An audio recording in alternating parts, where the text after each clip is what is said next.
morning, good afternoon, good evening, good whatever time of day it is. Thank you for tuning in to Conversations with Dr. Don. For your first-time viewers, Conversations with Dr. Don is an ongoing series of one-hour standalone talk shows where I interview interesting people like most of you out there about who they are as unique, one-of-a-kind individuals and about whatever it is we have decided to talk about. I'm very nervous with my goofy friend Sean over here, who's my guest, one of my guests this evening. And Yulan Zhang is also the second guest. And they're an interesting pair to have on at the same time. It'll be quite an intriguing show, something a little out of the ordinary. And I don't want to get ahead of myself, so let's just start off, okay? And as you both know, my shows go in typically in two parts. The first part is the bio or the who are you segment. So we ask you questions about who you are and all those kinds of things. And the second part is mostly about the subject of the show, which is the title of the show is the America-China Bridge. Is that right? Or China-America Bridge? China-America Bridge. The China-America Bridge. I didn't change that. The China-America Bridge. All right, shall we start with you, Sean, so you can sort of model what the questions are going to be? And you've done it a number of times before, but I'm going to ask you some questions that you've answered before because we'll have some new viewers who don't know who you are. Okay. All right. How are you feeling right now? It's an interesting day today. Yeah. Didn't get much sleep last night. Not a good night's sleep. Uh-huh. But I'm excited to be on the show. Uh-huh. It's always fun to come on your show and liven up the conversations with you. You're always a very interesting person to discuss things with. And you always liven up the conversation. Sean and I have been friends for a number of years now, and I love him. And we have good fights and good fun and all that stuff. And when I say friends, that's important to me. So, Yulan? Yes. You know that too, don't you? How are you feeling right now? I feel it's really interesting. This is actually my first talk show here, and also talking with you on the television. So because I do have experience to have a TV show in China, but this will be the first time to have an English talk show with you. So this is not your first time in front of the camera? No. Very good, yeah. Did anybody ever tell you how pretty you are? Thank you. You are indeed, yes, yes. Dressed up especially for your program today. Mm-hmm. So back to you again. Your real whole name is what? Sean Savage. Any other names? I would tell you my middle name, but I don't think we have enough time in the show. It's a very long middle name. Here, we can't even get started before it starts complicating. Shall we skip that question? That's fine. Okay. And when and where were you born? I was born in St. Louis, Missouri. Missouri. My dad was in the Army at the time. And I'm adopted. So then I moved to Omaha. And my dad's an architect, so I helped him, at 2 years old, I helped him build his house, our house that I lived in while I lived in Omaha. And you were 2 then? Yeah. And talk about precocious. I was a little monkey then. And our house it's a beam and post house, which means that there's posts holding up beams. We had a flat roof.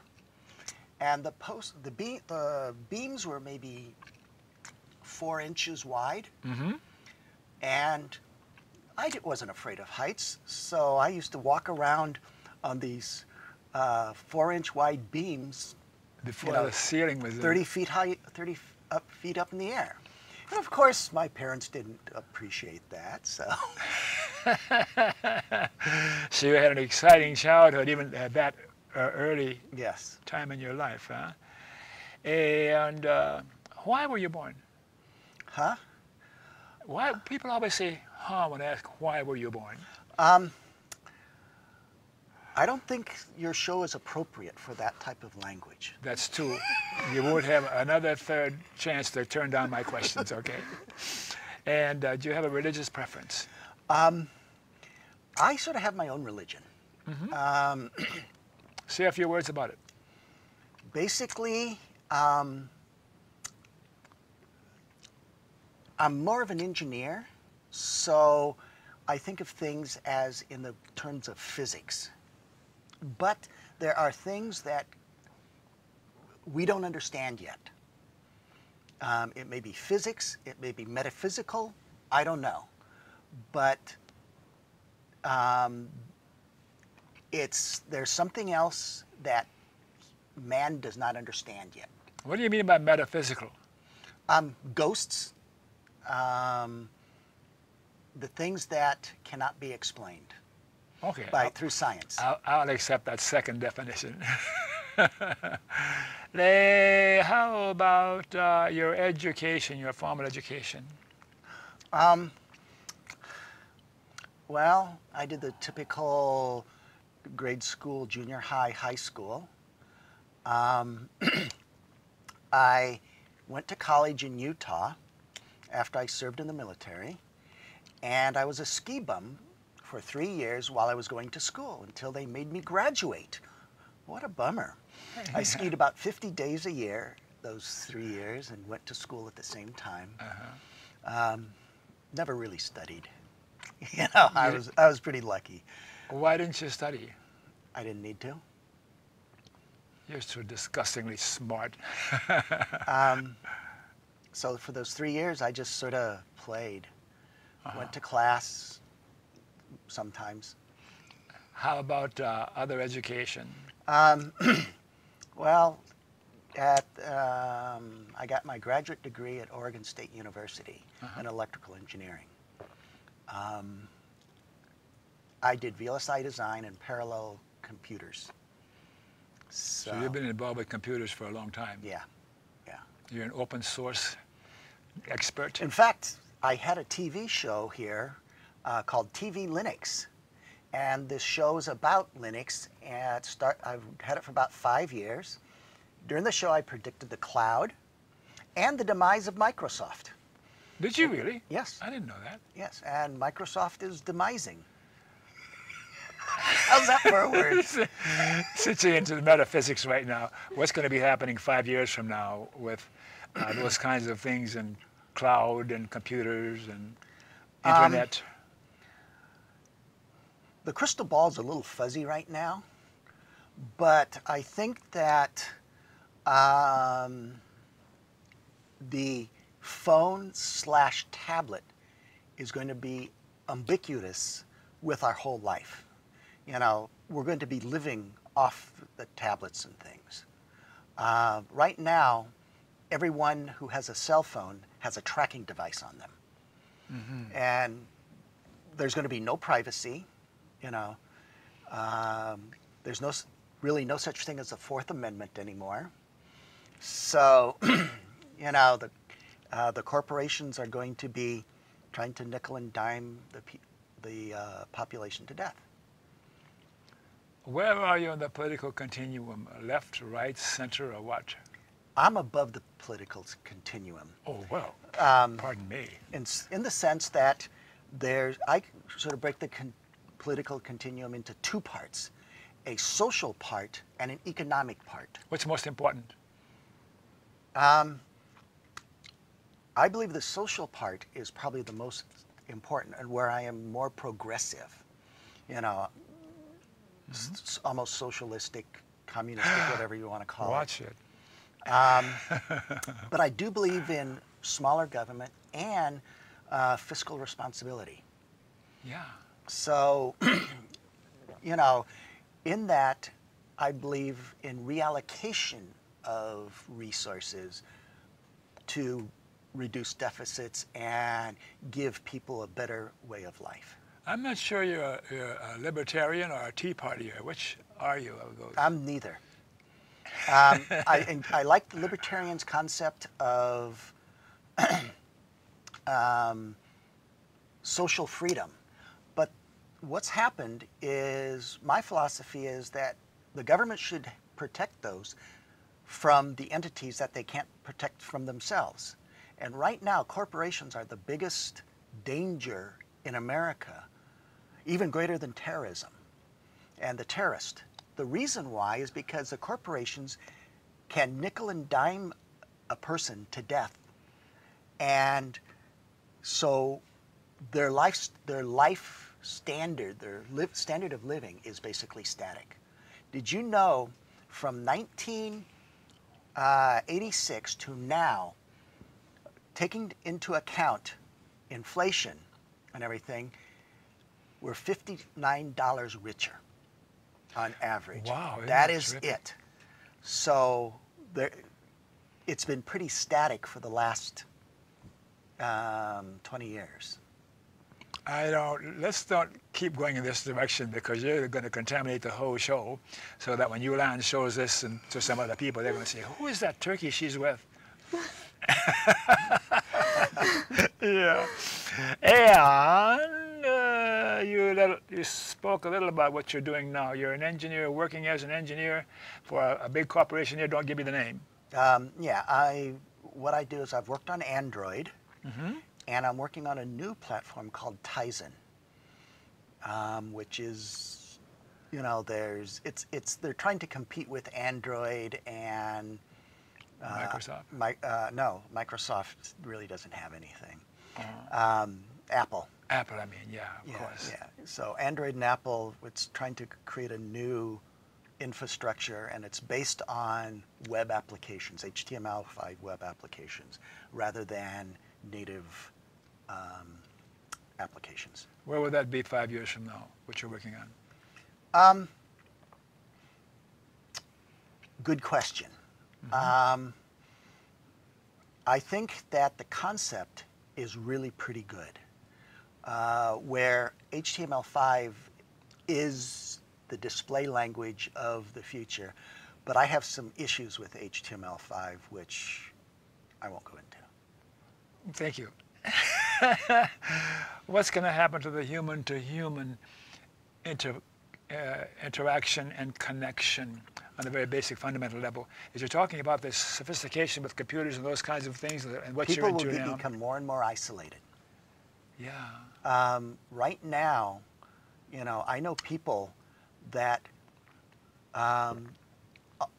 my computer, all my friends are there, where they live on the computer because that's where their friends are. They don't go out and socialize in the real world. Isn't it a requirement for a friend to have some sort of person-to-person or human-to-human interaction going on for you to say this is a friend? I can't see myself as having a friend who I don't ever see or talk to except texting. Well, no, they do it also on video chat. So they see the person, but to me it's not the same. You know, I don't like IM that much. You know, it's more of a necessity than anything else. Isn't it part of human-to-human communication what we can smell and sense otherwise, other than just seeing the pictures or hearing the voice? I agree with you. Yes. To me, you know, that's why I'm much more, you know, a people person rather. You know, I live on the computer most of the time at work and stuff, but I would much rather be with people in interaction than talking to them on the video chat. Yeah.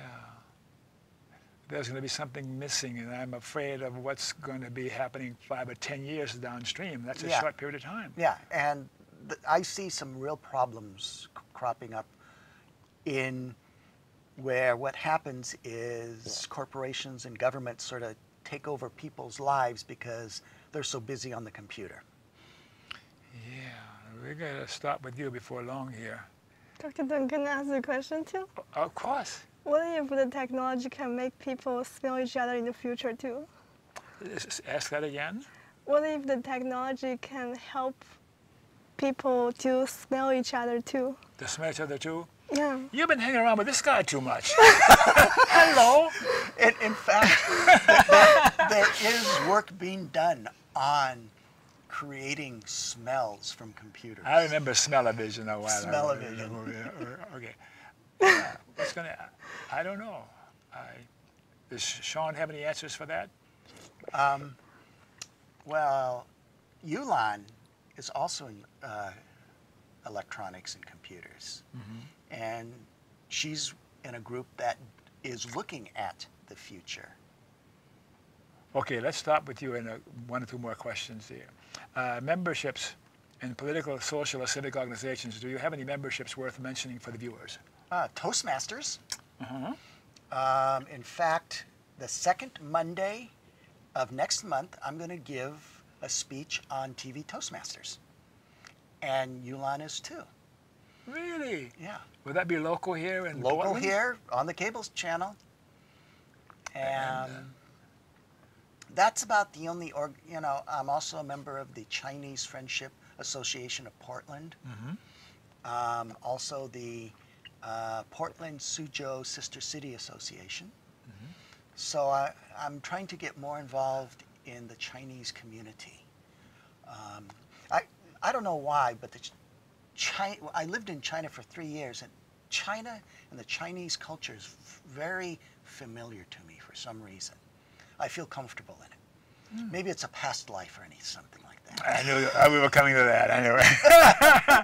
Okay, last question. Any persons from the past or alive today that you particularly admire or admired or look up to? Any names come to mind for you, other than me? Not really. I try to live in the now. Mm-hmm. There are people that I do try to model my life, where they have an expertise in a field. Mm-hmm. I try to watch them and see how they act and what they do in that field. Uh-huh. But there's not really a generalized person that I admire. Mm-hmm. Interesting. Let's go over to Yulan here for a minute, okay? Great. Are you still okay? Yeah, I'm still okay. Okay. How did you meet this guy? We meet in a At work? corporation video show. So it's for the Chinese New Year for 2013. Mm-hmm. And I was helping with the fashion show part and also video part, because I think it's really interesting to understand how video has been produced systematically. Mm-hmm. So that's how I get to know him, and he's also interesting to get to know Chinese community. So that's how we meet each other. Fashion, huh? Oh, Does yeah. that mean what you wear and how you look? Yeah. Yeah. Can we have you stand up in Yeah, the sure. control room and take a look at how you look right now? Yeah, sure. It's painful. So can I? Over here, yeah.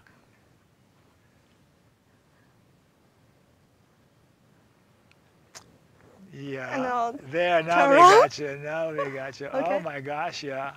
Yeah. So this is the Chinese traditional clothes, 旗袍. Uh-huh. Yeah. Well, thank you. All right. Now let's ask you some questions. You dog. And if I were to ask you who is your best friend, what would your best friend say about you? She would say Yulan is what? Fill in the words. She probably has a lot of words for me. Give me a couple of them. So Yulan is nice, Yulan is mean, Yulan is interesting, or what? when I'm mean, probably I'll be mean.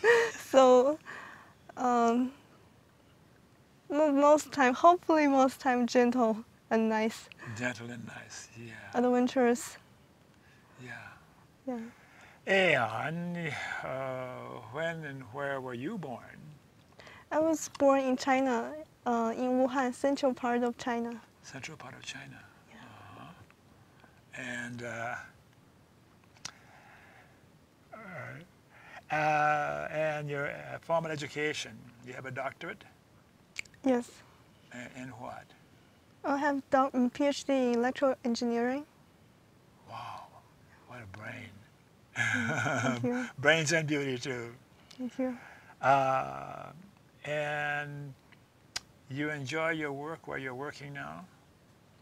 Yeah, it is very interesting work. I'm currently in pathfinding group, so that's why he's mentioned I'm in different adventures group. So it is interesting to explore different ways to improve the work efficiency, to see how can I help the work product come to the market faster and more efficiently. How long have you been at this job? I have been in this job about 2 years. Mm-hmm. And they like you? Hopefully. Yeah. And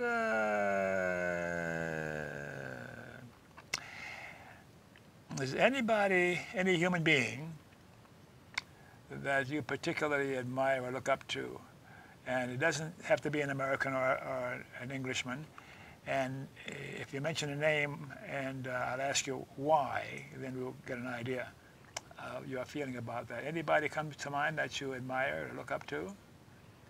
I have different names in different period of my life and also in different areas. Yes, yes.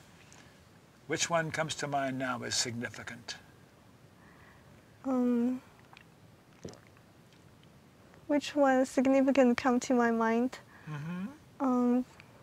From technology areas, Mm-hmm. I think Steve Jobs Steve is the Jobs. first come to my mind. Why? What is it about Steve Jobs that you admire? He has several good personalities. Because Apple technology is very innovative, and at the same time he's also an artist. So he brings a new way to design the phones. A lot of people they're thinking they might just need a dumb phone instead of a smartphone, but He's constantly looking ahead, huh? yeah, he constantly looking ahead and bring his ideas to not only to design and also make it to reality. So it's very interesting person. Would you like to meet him?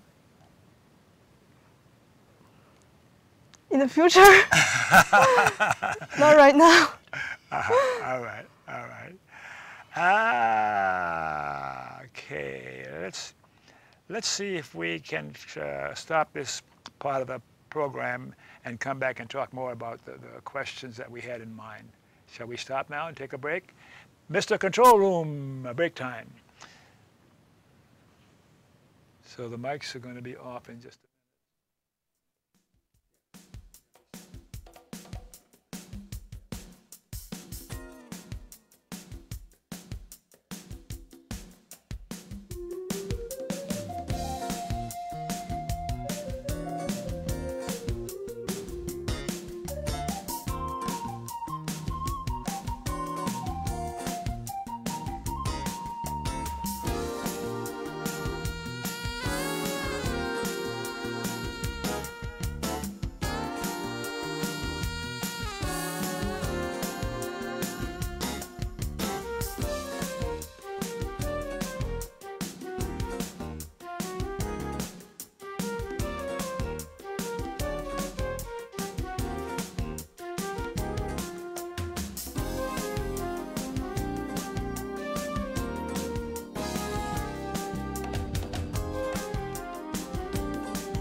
All righty, right. Okay, thank you for staying tuned while we took a little break here. And for you viewers who missed the opening of the show, Conversations with Dr. Don is an ongoing series of one-hour standalone talk shows where I interview interesting people, like most of you out there, about who they are as unique, one-of-a-kind individuals, and whatever else we've decided to talk about. And we're going to continue talking about the title of the show, the China-America Bridge. And where do we start? We got some tentative questions here to start the conversation. Shall we start? Sounds good. Yeah. Why did we pick that title, the China-America Bridge? Because it was a domain name that was open. Mm-hmm. Yulan and I were talking about this, and we wanted something that pulled two great countries together, that allowed for the exchange of knowledge, of goods, of cultures, of money, whatever, you know. And a bridge is a link between two entities, two pieces of land. And because the ocean is between us, you know, I said, you know, China-American Bridge is, you know, or another thing we've thought about is China-American Link, because it's trying to link the two countries together. Mm-hmm. So both of those were sort of picked out and said, that's you know, that would be a good thing to do.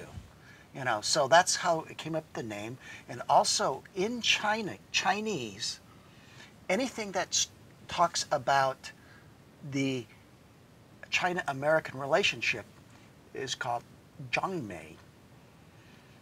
And so, which means zhang is for China, zhonggua, and mei is for America, meigua. So it's middle country and beautiful country, zhongmei. And Yulan could probably explain the Chinese better than I can. Would you like to? In Chinese, we call it 中美纽带. So, because he has a background to live in China as American, and I also have background that I live in America as a Chinese. So it will be really interesting to tell the audience, American audience and both Chinese audience, like to help to understand each of the cultures and the stories, so they can also know what we can do about it.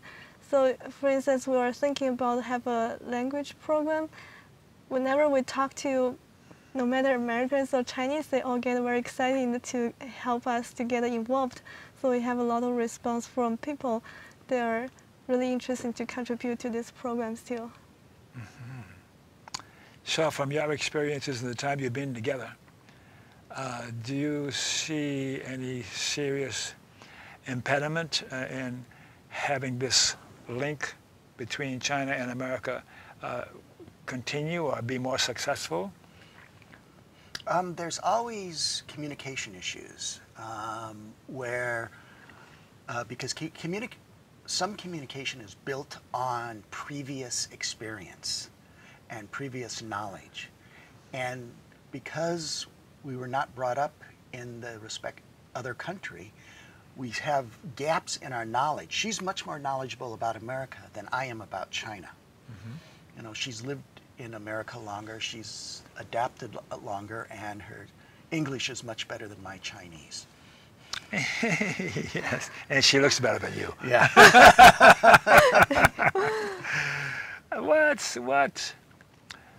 So we talked about why would such a bridge be useful? Any further thoughts about why this bridge, not literally but figuratively, why would it be useful? What would be its purpose? Because of the two countries and because of the culture gap, there's a lot of misunderstanding about the other country. In China, there's many ways of dealing with people. And I've got a story on what I found, the 3 different ways of the Chinese reacting to Americans. The first way is I wanted to practice my Chinese, so I always, wherever I went on the bus or train or subway, I talked to people. And the first one is they're very happy. You know, 你好,你好,我很高兴见你. I'm very happy to meet you. The other one is they don't know what to do. So they're afraid They don't want to talk to me. They just sort of freeze up. And the third way is they say, oh, I want to practice my English. So, You're looking for a fourth way? you know, so those are the, and that's sort of how China is toward America, is some are very happy about America, some are very unhappy about America or don't know about it, and others want to learn more. So, and I think America's the same way. I'll let you answer the American portion. You mean how my experience when I was in American? For the language barriers, I would say when my first experience is when I go to universities to sit in the class. So my first half semesters, I don't understand what is my professor is talking about. So I'm just sitting there taking notes, basically go home and have to read myself. But after a while, I gradually adapt to the environment, understand a lot of new things. But most of Americans, a lot of people, they are really friendly to me, and they try to slow down their speed and use the simple words to help me to understand. So it is a very helpful experience, but I'm still in the process to learn more words. So Yeah. Do you have family? I have a family still back in China. Yeah, brothers and sisters? No, just myself. And you have parents back there? Yeah, and my parents visited me last summer. It's very interesting. My dad, so when he visited America, he also trying to speak English in American and find his way around. So I just think it's very interesting experience to even see my parents trying to figure their ways around the American too. Yeah. One of the interesting things is earlier Yulan said, talking about China-American Bridge, you know, one of her interests in it is that her mother was a professional newscaster. So that's where she gains a lot of experience. Yeah. So,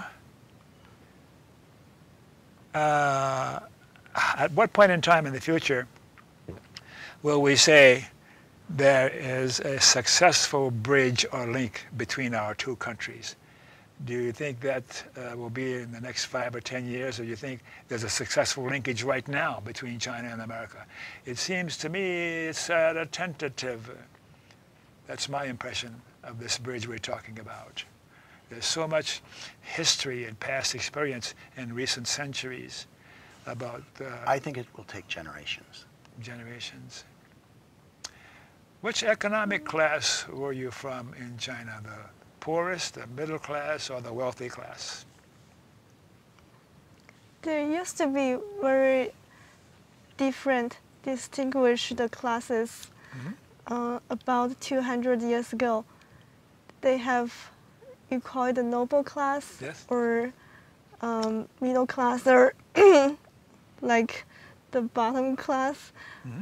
But nowadays, don't think there's a lot of different distinguishes in China nowadays. You call it a class.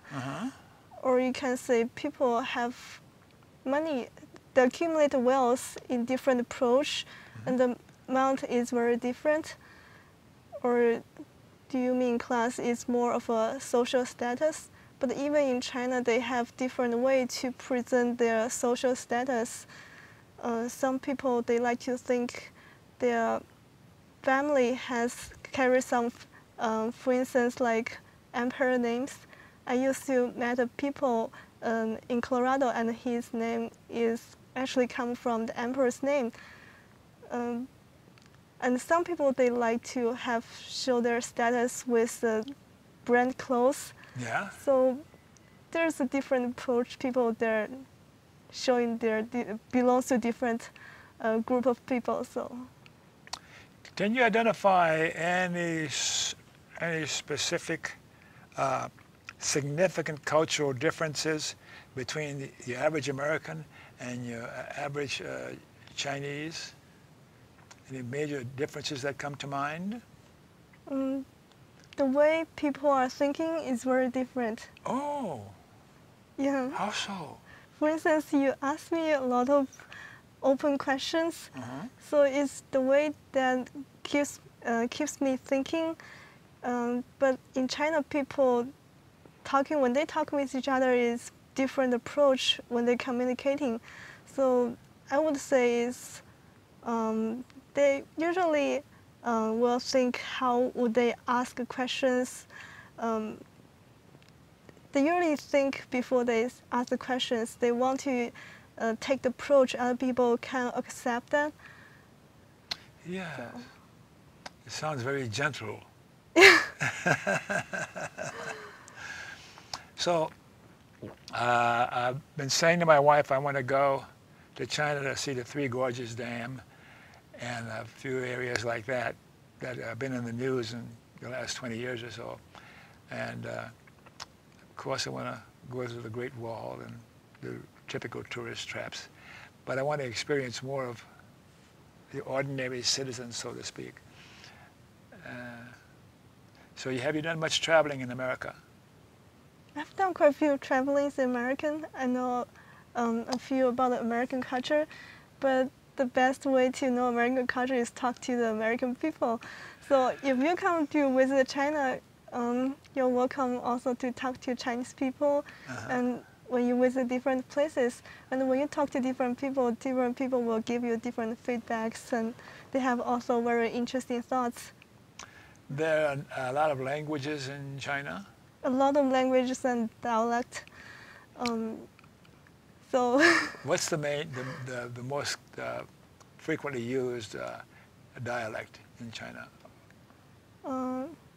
Mandarin is the standard language. The dialect, which has the biggest, except the Mandarin, would be Cantonese. But people speak Cantonese most in Hong Kong areas, in southern part of China. And they also has a lot of populations in American. When are you going back to China? I'm thinking visiting Visiting again? Yeah, this year. Oh, good. Good. No, don't take Sean with you. Whatever. Let's see, what else do we got here? Can I ask you? You want to talk about the chip industry and chip technology? That the ordinary viewers will understand what you're saying? Because sometimes he talks about that stuff and he goes over my head because I'm so very old, you see. What's going on with the chip industry that would be of interest to the viewers? China has been famous for manufacturing, but nowadays they want to bring more innovations to the product industry, such as in chip industry, because chip technology has originally started in American and grown up in American. So China has been put a lot of effort recently to promote in these areas. So when I was in Beijing, there's a place called Zhongguancun. A lot of startup in that areas, a lot of universities also doing innovation programs. So I would say in the future, China will shifting from manufacturing countries to more intellectual property developed countries.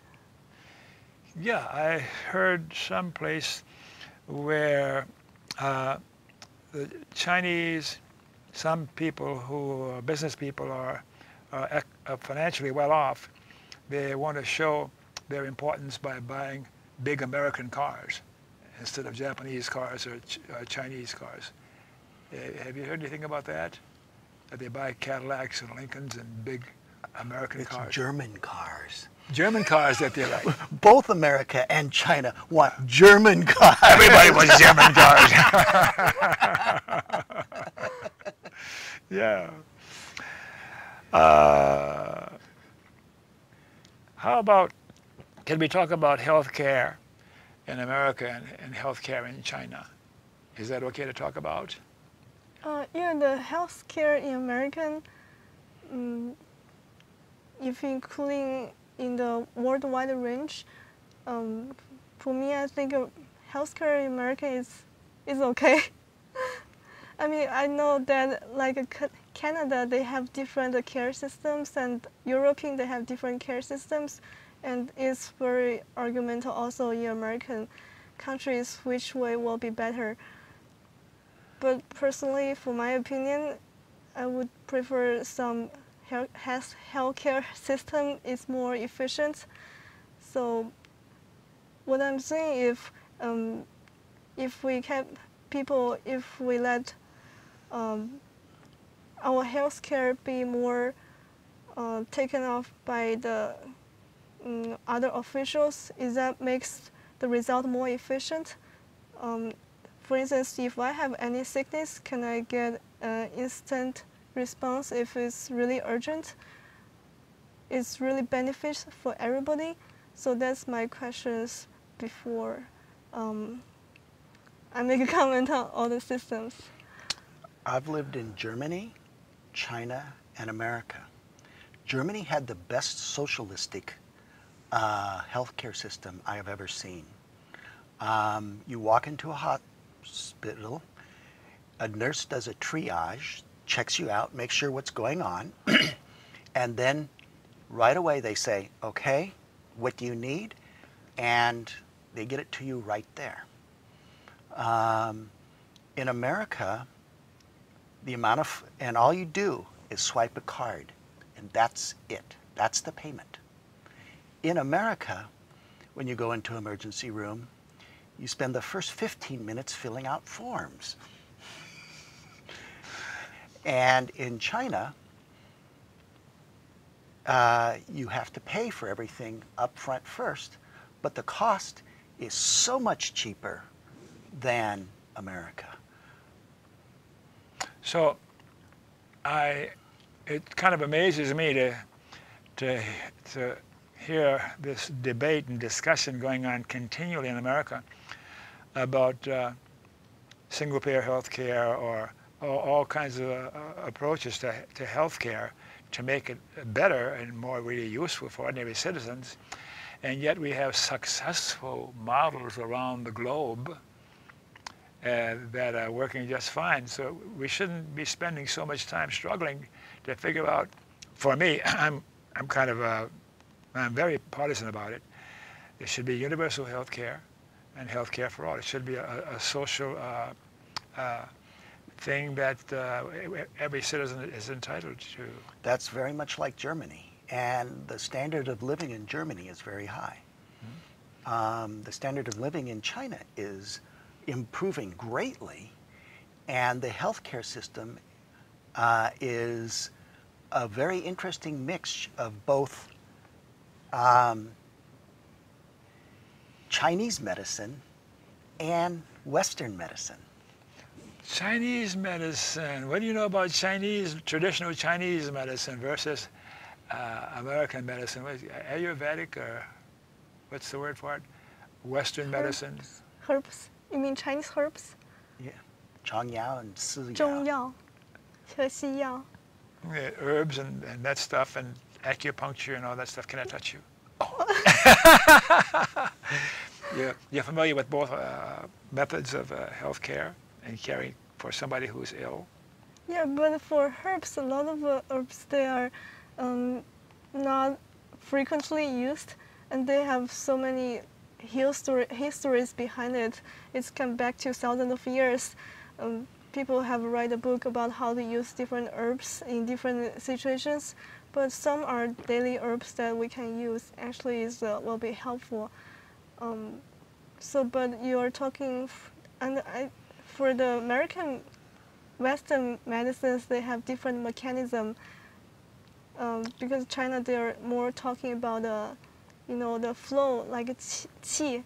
Mm-hmm. America have different way to deal with the medicines, to have treatment with people. Mm-hmm. Chinese is much more holistic, where they look at the whole body and say, if some part of the body is sick, what is it? How is it affected by the whole body? Mm-hmm. Yet in a Western medicine, there's the problem. This will fix that problem. So And then the side effects of what you're using to treat that problem causes other problems. yeah, then you So treat rather than those side addressing the effects. entire Yeah, system. yeah. So one of the things, I broke my ankle in China, and they put this stuff on that shrunk swelling so fast. I couldn't believe it. I mean, there's nothing like that in America. It was wonderful, you know. So, you know, I also took blood pressure, Chinese medicine for my blood pressure. You know, I drink this liquid 3 times a day, and it knocked 10 points off my blood pressure. And how long did it take to do that? It took about 3 weeks for it to drop, That quick? and then as long as I kept on drinking it, it stayed that low. There's a wisdom in China. I just sense that as compared to this baby of America on this continent. I wonder if anyone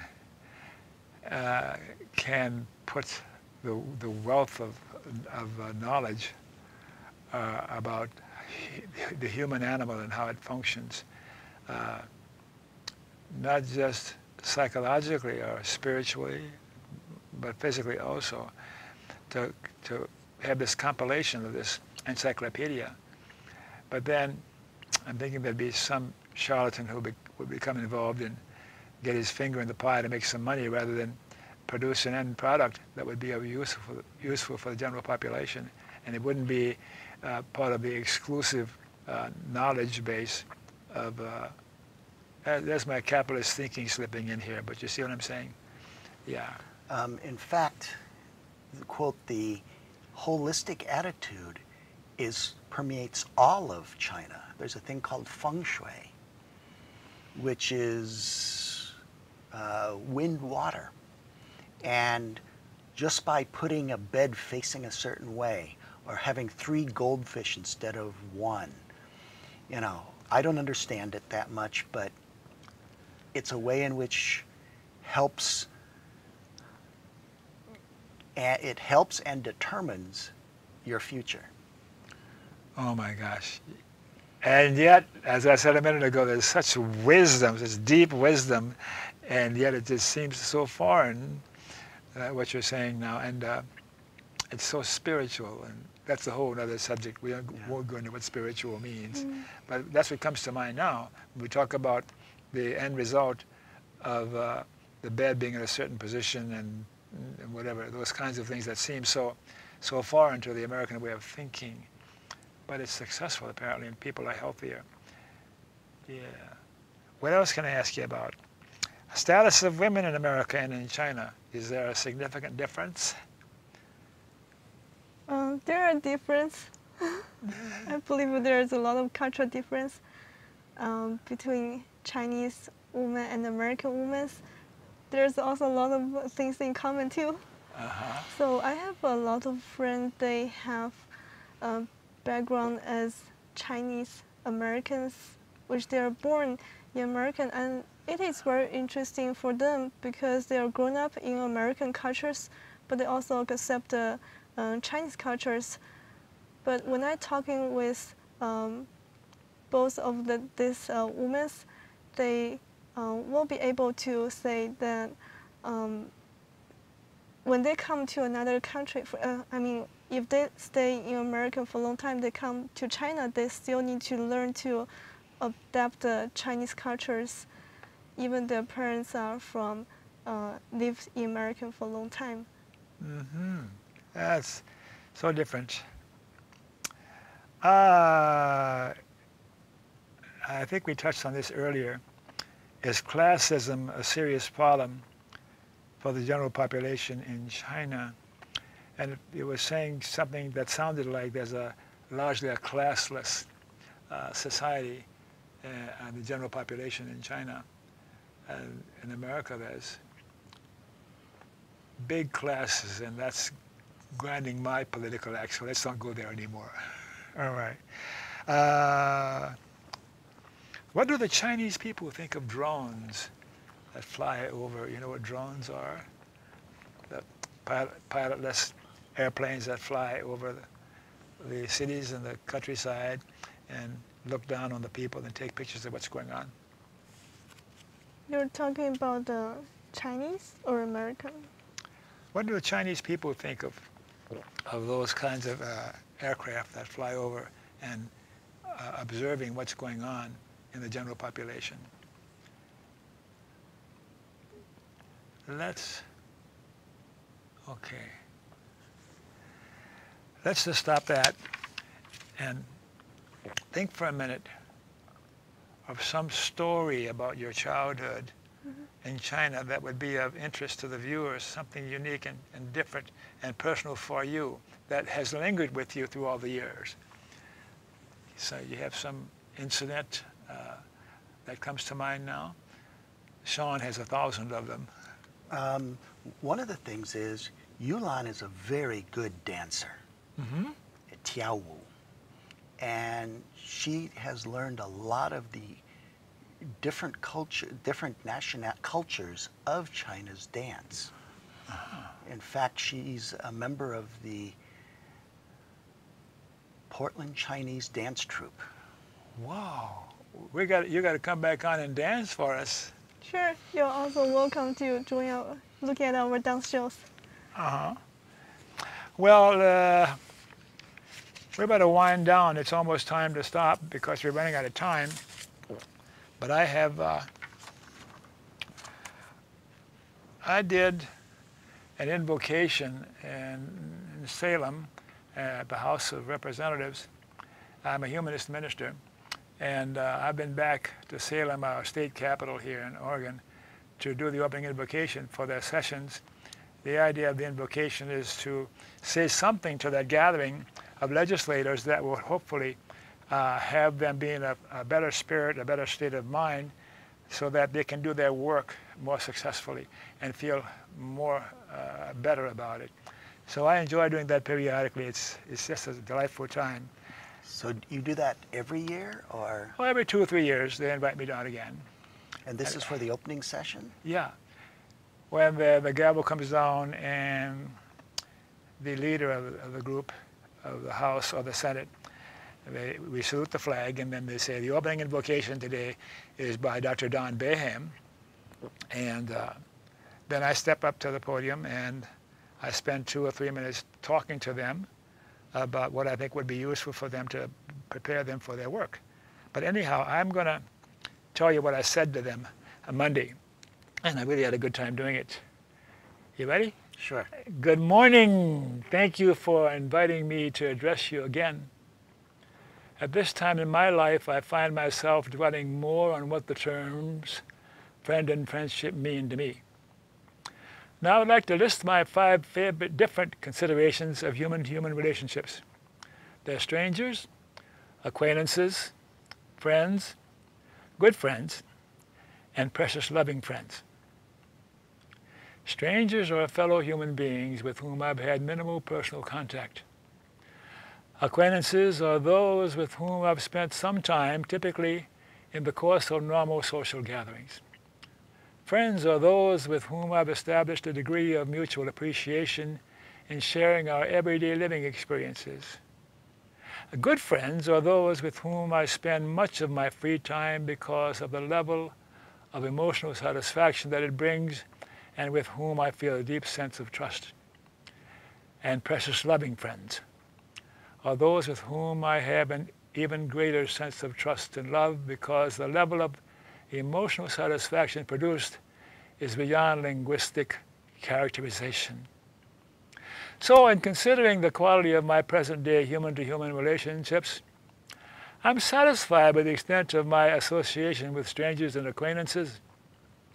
I'm more satisfied with the extent of my association with friends and good friends, though I'd like to increase the level of these associations, particularly with good friends. While feeling satisfied with my association with precious loving friends, in my life today I am in the process of increasing their numbers and frequency. In closing, I ask if it might be useful for you to look at your own human-to-human relationships with the possible goal of increasing the numbers and frequency of certain ones. Again, thank you so much for inviting me here today. Thank you very much. And I love the hard work you do for the citizenry of Oregon. That's good. It was good? Yeah, it's You good. better say it was good. So I enjoy doing that periodically, and I wanted to share it with my viewers. So let's see if we can wind down now. We've got some public service announcements. To get the Dr. Don local broadcast schedule, go to my website and click on present day activities, and that schedule is there. And next, let's talk about how to get my shows on the web. Go to my website again and click on favorite links. And the ACLU, the American Civil Liberties Union, without the ACLU, our civil liberties in America would be down the tubes completely. It's quite a struggle now anymore. Now, there's something else. Have you heard the Electronic Freedom Foundation? Yes, I have, but let me continue on. To get my shows broadcast by other stations, ask your local public access station to go to www.pegmedia.org and follow instructions there.